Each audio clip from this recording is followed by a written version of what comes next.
It's a human right to access information. And on the web, in our apps or user interfaces, most of this information is text-based. And typography is showing this text at its best. It can be functional, or maybe it can be more expressive. It also could be very traditional, or it could be modern, bold, or delicate. To show it with the power of type for everyone to see. For everyone to see. Did you hear that? Did you get that? Mark called when he got the word, and he said, I suppose you've heard about Ellie, or A11Y, a weird abbreviation for accessibility, of course, and it's super important, it's so important. And digital accessibility means designing for the blind. So, and blind people use screen readers, and screen readers are something technical, and technical means not for a designer. So, I've got good news. I've got good news. Who here is a developer? Raise your hands. No good news for you. Who here is a designer? Raise your hands. Yes. Brilliant, brilliant. Wonderful news for you all. You can tick off accessibility from your list. Done, solved. The tech nerds will make this accessible to the blind people. All good. Or is it? But then I rushed to the window and I looked outside and I could hardly believe my eyes, because suddenly I realized it's a range. It's not 100% eyesight and complete blindness. There's something in between, I guess. There's something in between. And on this range, there are 1.1 billion people globally. But I'm sure most of them are blind anyway, I guess. Or are they? Let's take a look. So, 46% have a near vision problem. 23% mild visual impairments, 27% moderate to severe, and only 4% are completely blind? Okay, it's still 42 million, but out of these 1.1 billion, it's still on our range, and there is a vast number of impairments there that can be in various states and affect visual acuity, color vision, light sensitivity, the field of vision, and so on and so forth, in various combinations even, and various states. So, I myself, I'm short-sighted, so I'm already on that range, and I have a slight red-green blindness, so I'm also on that range, but I think I still can see. And who now is going to make type accessible to these 1.1 billion people? Who? Except for a visual designer? Except for me? And you who raised their hands earlier. So this was mind-blowing for me. It was like something, 24 years I did design, and this came to me quite recently. It's not something that I knew from the beginning, and I heard of accessibility here at btconf, I guess, 10 years ago, but I didn't realize that this is my job as well. So I doubled down on it, and I researched. I researched what I could about this topic, but then suddenly all these fears and claims popped up. Sans serif is the best. Use Comic Sans. The biggest font sizes. Make it high contrast. Ridiculous spacing. It has so many stupid rules. Has to look the same. It has to look boring, and most of all, it has to look ugly.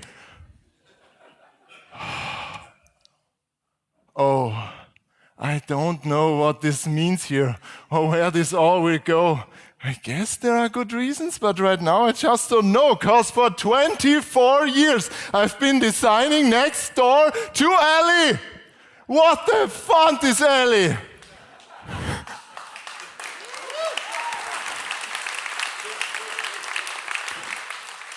And what does it mean for typography? This is my journey finding it out. This is typographer versus accessibility. So this was a quite dramatic opener for you. Thank you for sticking along. And as we all, I'm still on that journey. I'm still learning. So if I didn't consider something along my way, please come up to me and tell me afterwards. But for now, this is what I've learned. And this is what I want to give back to the community and to visual designers at most. So my nice little trip, and we will all go now on this nice little trip, is structured in 2 sections, legibility and readability. And we will kick this off in legibility land, which is all about clear character recognition. And while we're on our trip, let's bust several misconceptions or myths that I had. With number 1 starting, it has to look boring. It's a range. Again, it's a range, because accessibility with typefaces is not a single box to tick or a checklist. There are certain criteria, but most important is to consider the context in which these things are communicated. So, for example, it depends a lot also on the emotional aspect. As we saw in the first talk by Chris today, font always also follows feeling. It makes you something feel, and you still can be expressive. You still can have fun. In a logo type, in something short, large, something expressive, branding, all good. But there are certain cases, like maybe body text, where this could be not so appropriate, probably, where even a person that has perfect vision might have a problem reading that. So think of the context. And the next part here is also font follows function as well. There are certain parts where you wouldn't want to be ambiguous. Oh God, I had the best time, seriously. I had the best time finding the worst typeface for this. Is this a 1? Is it an L? Is it a 5? Is it an S? Is it an O? Is it? It's just the best typeface. Use this one. Use this one for a password. No, there are situations where you really want to be super clear, no question asked. Now, know when to be expressive and when not, in which situation this fits best. Now, pick the right category for your body text. So what do you think is the right category here? Raise your hands for sans serif. Raise your hands for serif. Raise your hands for celeb serif, this weird thing in between. Okay, you're all confused, but you're also all right, because all of these work, but do they? Do they really? Bring us to the next myth we are going to bust here. They take my serifs away. Okay. Quick prime on everybody who is not addicted to looking at serifs and kissing them and everything. The serifs are these tiny little feet or things attached to the letter stems. So these are serifs, okay? Everyone knows. Now let's take a look at the from the European Blind Union at the guidelines for clear print, and let's see what they recommend. I think they know best. So let's see. And there it says, choose standard fonts without serif, sans serif, Arial. Okay. But I love my serifs. Why do you want to take them away from me? I love them. Okay, before we take a look at serifs, let's take a look at clear character recognition first, because this is something that is relevant with or without serifs. Which typeface do you think performs best here? Is it the first one? Is it the second one? Okay, nobody dared. The third one is the best one, sorry for that. No. So IBM Black Sans here, it's super, super clear. If you would have this in a password, you would know what it is. Gill Sans, not so much. So Arial? Arial? Arial? Okay, maybe this is just one thing. As I said, there are several points to consider and might not be the most relevant always. Okay, that's good, that's good. So letter shapes are open. This is also another consideration where you see if letter shapes are more opened. Look at the C or at the E. Which typeface performs worse? First one. Second one. Third one. Let's see which one this is. Okay, newsreader, Fira. Oh, Ariel, you again. What are you doing here? Okay, didn't know that. Because the apertures, or how open the letter shapes are, is relevant because we want this to be clear in smaller sizes. And if you imagine that you have a blurred vision that you cannot correct with glasses, or if you don't have glasses near you, imagine how this would look like in smaller sizes under harder conditions. So if I scale down here Fira Sans and compare it to Arial, Fira Sans is much more legible at smaller sizes. So not so good for you, Arial. Let's take another look. Letter combinations work. So we do not want this in reading text mostly, that letters melt together and create a different character, in this case an M. Which one performs worse, do you think? The first one? Second one? Third one? Yeah. In this case, Arial times. Don't mistake accessible with available. Good. So, now, check the following. These are some short things. This is a photo moment, everyone. But you can download the slides afterwards. These are some characters or combinations you could check when you are currently browsing for typefaces on catalogs. If you want to share this, add pimp_my_type on Instagram. Thank you. The thing is, if you imagine that this was blurred, which typeface looks bad here? The one with the serifs or the one without? You suck, Arial. Move out. Okay. Maybe it wasn't about sans or serif after all then. Maybe it's more about sans and serif. Maybe it's about thinking in which context this is. Because we have more modern vibes, better character recognition, less advanced readers benefit from sans serif. However, this might be not as easy with certain characters in ambiguity, horrible word. Traditional vibes with serifs, so if you want something fancy traditional, better flow of text, and for more advanced readers, this is the right choice. So, pick what fits your theme, and then check the features. Busted. Okay. Before we move on to the next part, let me paint you the picture, okay? It's fall 2023.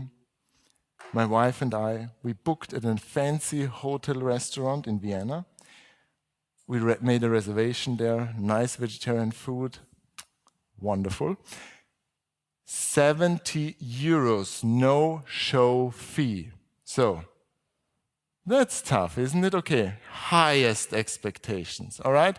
Now, we arrive at that place, and this is my expression. Okay, what did I see? I just realized that this is our 10th wedding anniversary, and my wife told me.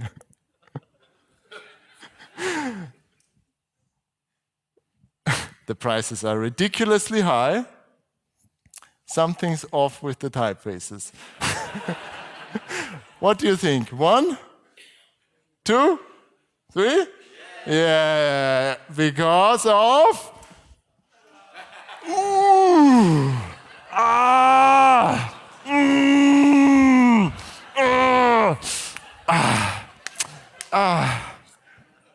Okay, it's always easy to make fun of Comic Sans, but in this sense, come on, 70 euros no-show fee, and you're using Comic Sans in this menu.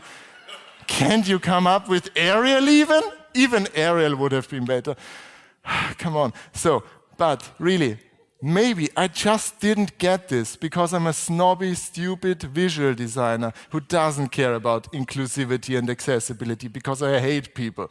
But in that sense, and I can guarantee you, after each talk, somebody comes up to me and says, didn't you know that that Comic Sans performs good for people with dyslexia? Good for you. So, and this is the next myth.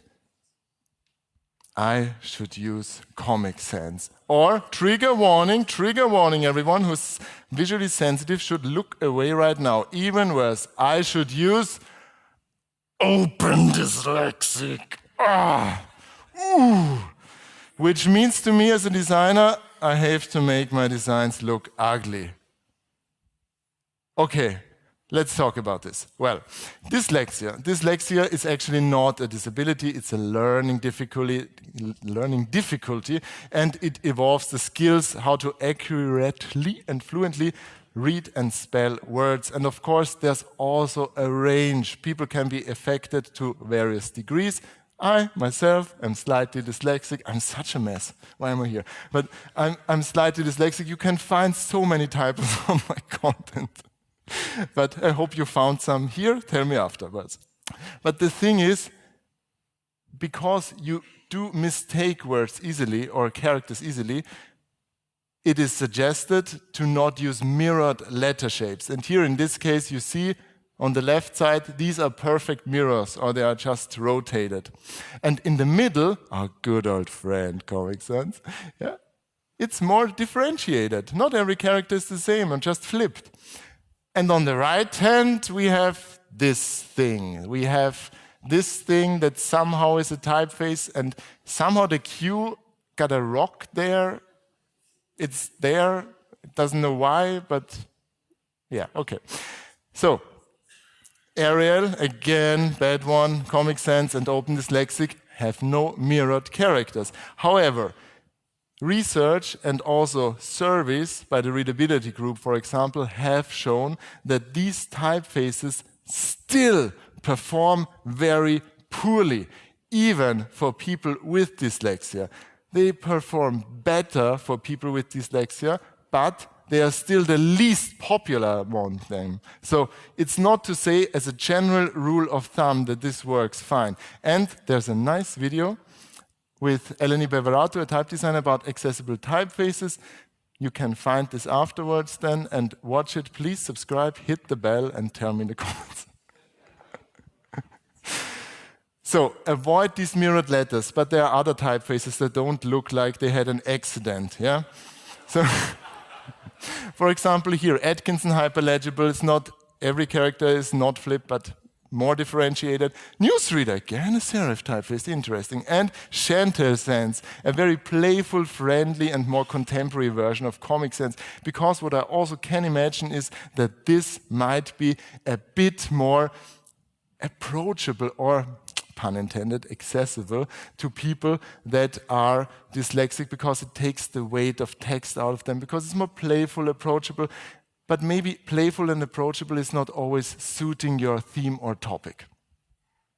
So this typeface, and I'm not disputing this typeface still might work for some people. If I hate it, they can love it. All good. If nobody hates it, nobody loves it. But that's the thing. As a general rule of thumb, I wouldn't use it. I wouldn't use it, and for the most, it might just look broken. So if you want to check out here this playful and friendly version of Comic Sans, which is Schöndorfer Sans, in cooperation with the artist Chantal Martin, I also reviewed this on the Font Friday newsletter. Subscribe! And you can find it also on pimpmytype.com. All right. Now We had a good time, didn't we? But we also spent a lot of time in Legibility land. Such a long time. I need a rest. And now I see you're already digesting everything, the food, the information, my enthusiasm. So we need a bit more energy now. We need something more high energy, okay? Toby, give me a bit more energy. Now, we need something to wake us up now, okay? Because we need some, in Readability land, now entering Readability land, it's all about making text pleasant to read. Yes, yes. And here, we all need some quick wins. Quick wins it is. Yeah, low attention rate, I know. Because the best, most legible typeface is ruined if you said it horribly. So let's have some quick wins. And go! Oh!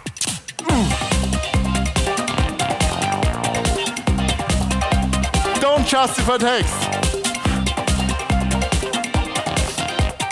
Underline sparingly.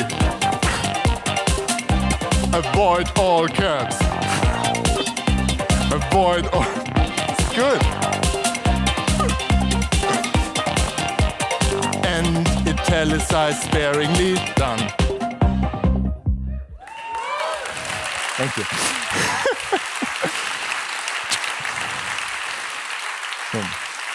Super quick wins. Thanks a lot, Toby. He's the best, isn't it? Applause for Toby.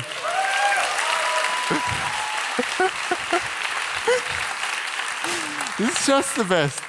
Okay, so let's move on to really serious things, because you can use Arial, you can use Open Sans, you can use Open Dyslexic even, whatever. Set it in the right contrast. But this issue or this thing, this big myth is, I always have to make it highest Andrew contrast here. But is this true? Is this true, Andrew? Why am I talking to you? No. Andrew is also great. So, okay. So, okay, what did we learn already?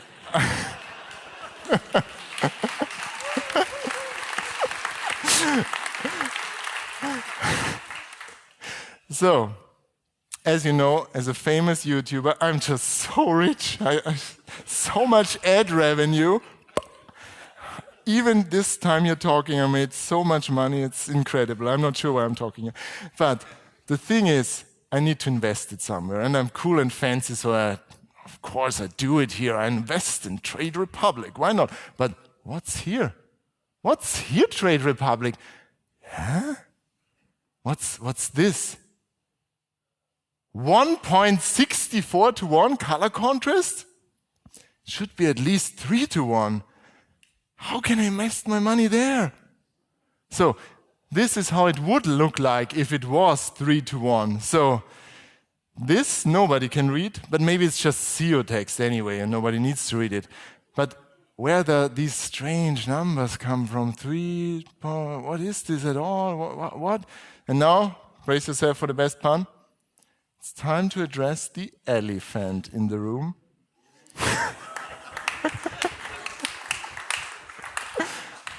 Wackak, y'all! The wonderful web content accessibility guidelines. First you fight them, then you fall asleep over them, and then you try to accept them. And finally you kind of find it cool because you're the one understanding them, the only... yeah. Why are these relevant? Because it's the law. It's the law. It's the law. The European Accessibility Act is coming for you and for us all. And I don't want to go into details, but you should conform to WCAG. WCAG 2.2. And the web content accessibility guidelines, they are structured in quite smart ways. And it seems very obvious if you read them. First principle is perceivable. Information and user interface components must be presentable to users in ways that they can perceive. That seems like a no-brainer, but unfortunately it isn't. Then we have several success criteria, and this is most relevant to us as visual designers. Use of color and color contrast. And here's a neat cheat sheet, nice, which you can also find on Pimp My Type. And you see some minimum values, 4.5 to 1 for normal text, 3 to 1 for large text, 24 pixels up, and for bold text, 19 pixels and larger. Now, since I didn't make any money on Trade Republic because I couldn't read it, I designed my own banking app. Why not? Because I'm a designer. So, do you see any issues with color contrast here? What's the problem? Just shout it out. Buttons, okay. Anything else? You don't see the minus.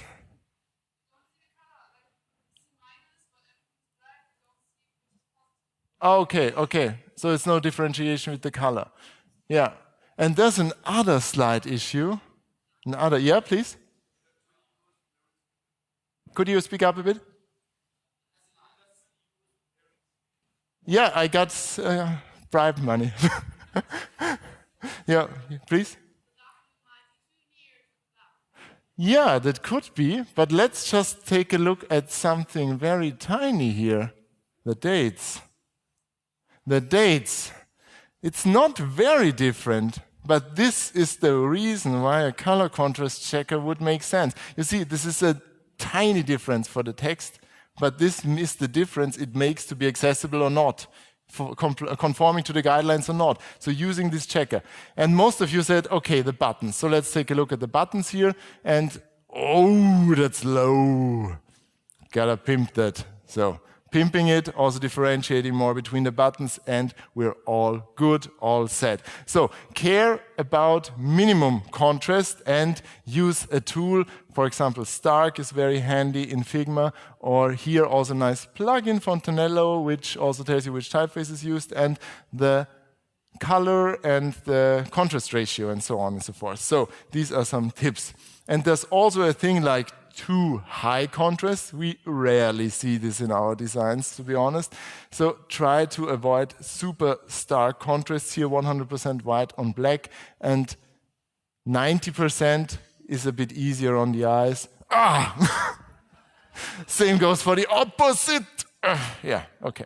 So toning it down a bit. All right.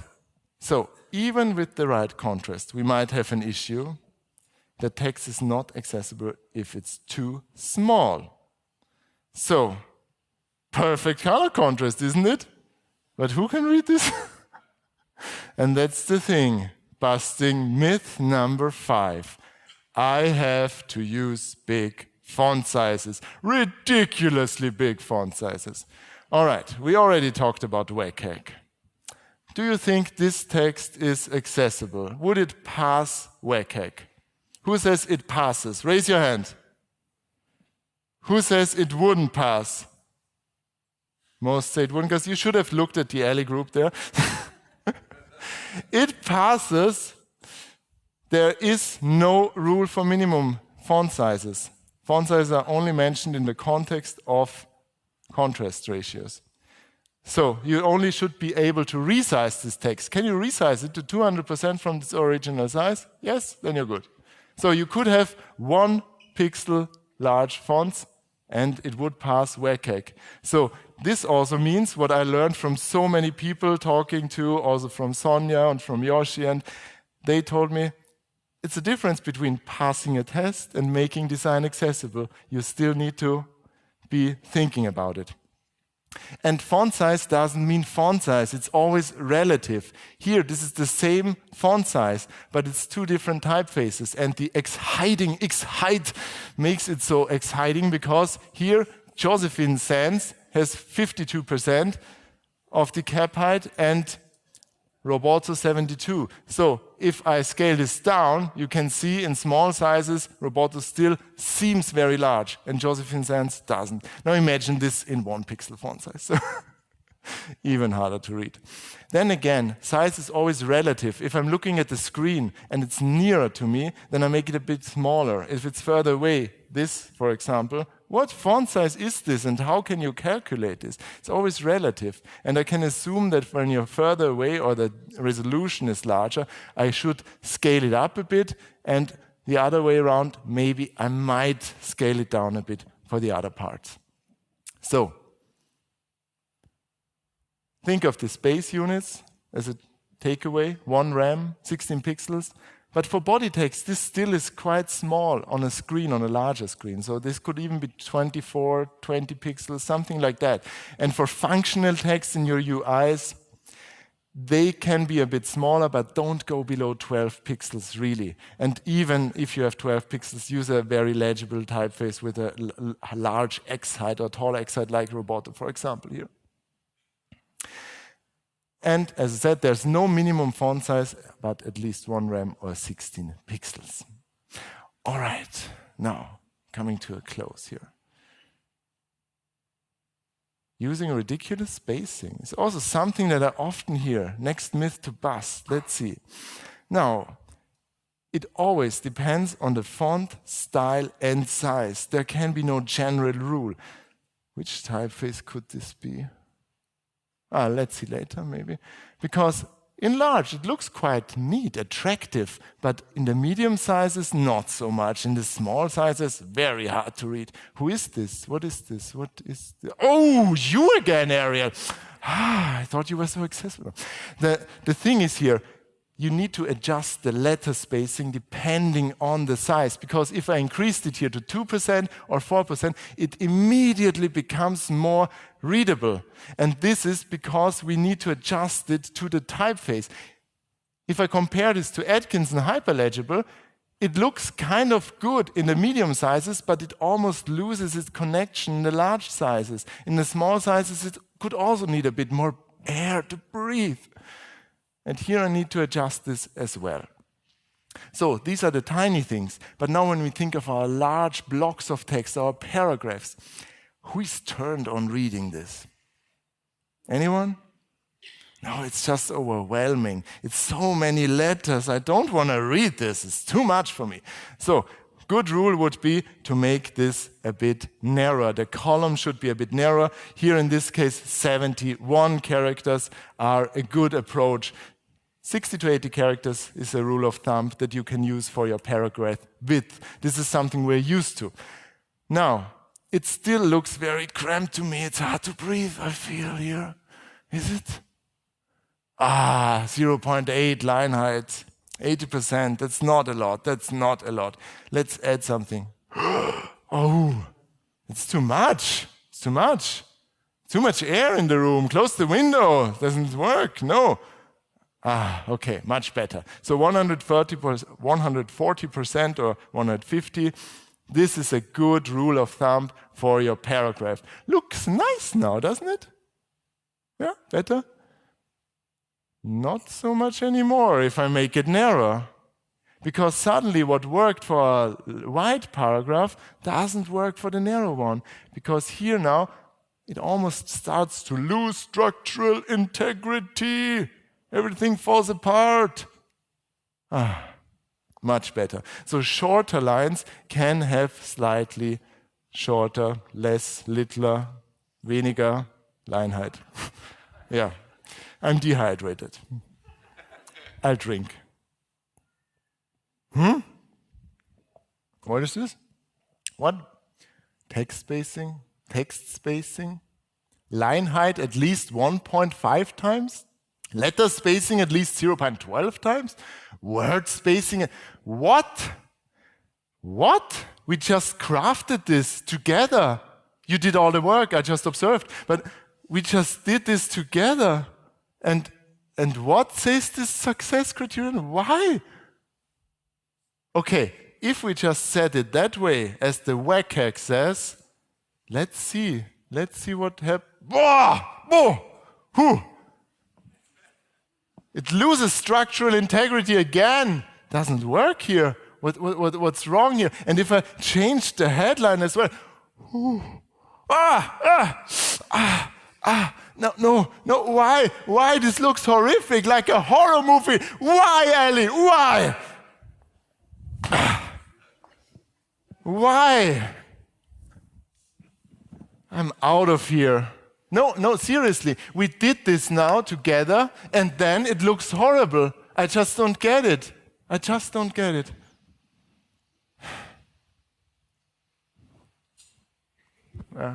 Hey, who are you? Leave me alone.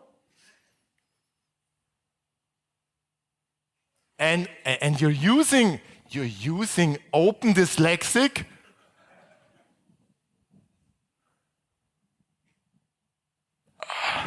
You're so cruel, Ellie. You're so cruel. You're so cruel. First the stupid success criteria, and now you're making fun of me.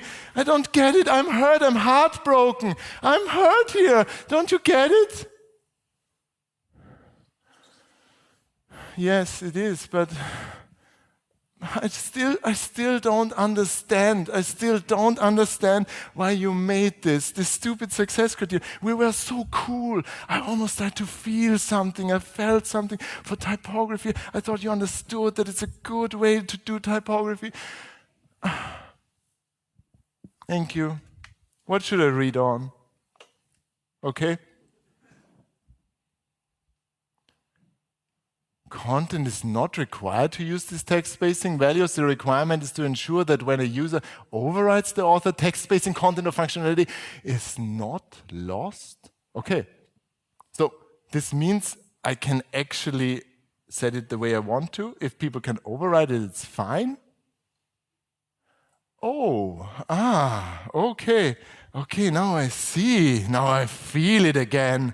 Now I have it again. Because what works for me might not work for somebody else, because people are diverse in their needs, and there is a certain point where the standards do not work for everyone anymore. And Ellie is just making sure that everybody can adjust things if they have to.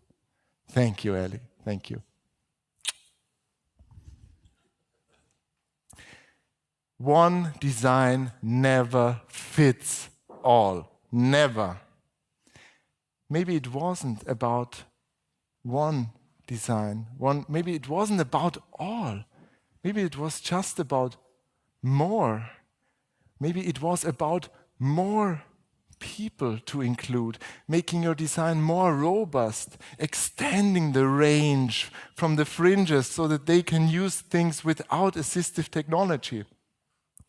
So now that you know more after this talk, how will your next text look like?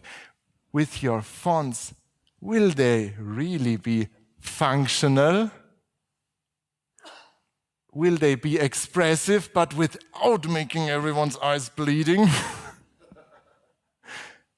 Then you can be traditional in the right size, and you also can be modern with the right spacing. You can be bold in the right contrast and delicate in the right weight, because now you know what this all means here and where this all can go. You understand the reasons, and your next project will show. From today on and forever, your next design will be beautifully Ellie!